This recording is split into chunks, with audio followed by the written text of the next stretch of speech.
if I hit my Q4 goals, would we be on track to hit our 3-year goal, our 5-year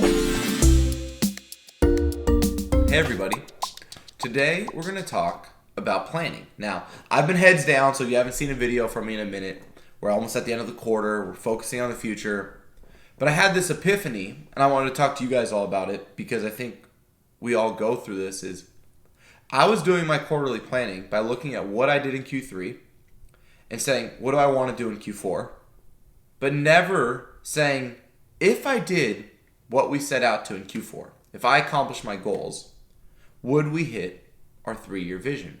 And I think that's something really important for us to think about as marketers when we think about alignment internally at our organizations, right? Because when we're thinking at max in a 3 to even 12 month, right, annual goals or quarterly goals time frame, we put ourselves in a nasty situation where we could win and still lose. And I don't think there's anything worse for marketers than thinking you won and then still losing, getting your budget cut, getting let go, not getting promoted, not getting the success or the recognition you wanted, and you don't know why.